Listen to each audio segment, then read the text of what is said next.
আমন আর বড় আবাদের মাঝখানের সময়টুকুতে বাড়তি আয়ের আশায় আলুর চাষ করছিলেন দিনাজপুরের হিলির কৃষকেরা।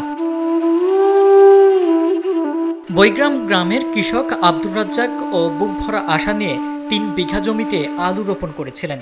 সার, বীজ আর কীটনাশকের চড়া দামের মাঝেও স্বপ্ন দেখেছিলেন ভালো ফলনের, কিন্তু সেই স্বপ্ন এখন বৃষ্টির পানিতেই সিক্ত।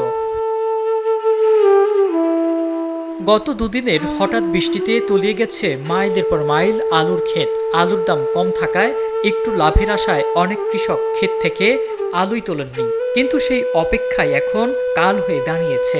পানিতে ডুবে পচে নষ্ট হচ্ছে পরিপক্ক আলু।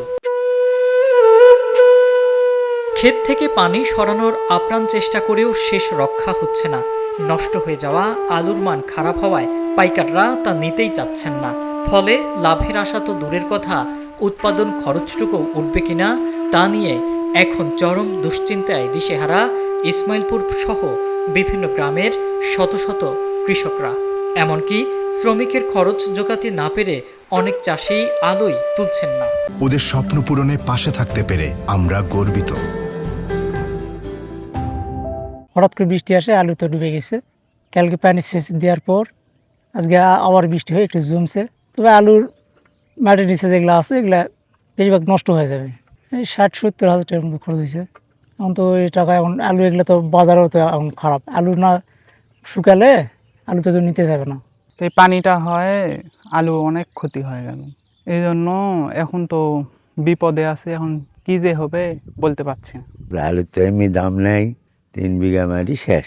মানে তো আবাদ করে লাভের আশায় সেটা তো ক্ষতি হয়ে গেল। তুলে রাখা হয়েছিল এই কারণে এই আলুটা সম্পূর্ণটা বীজ হিসাবে ইয়াতে যেত, স্টোরে যেত।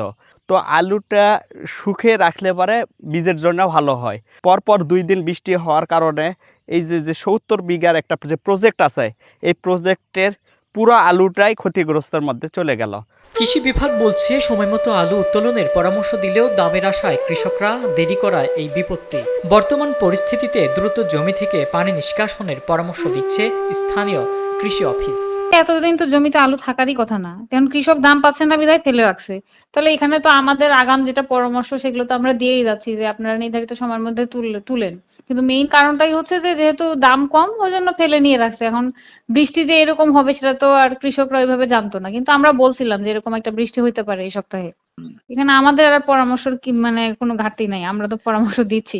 চলতি মৌসুমে হাকিমপুর উপজেলায় ১,৩৭০ হেক্টর জমিতে আলুর চাষ হয়েছে। অধিকাংশ আলু ঘরে উঠলেও শেষের এই বৃষ্টিতে প্রান্তিক চাষিদের কপালে এখন চিন্তার ভাঁজ।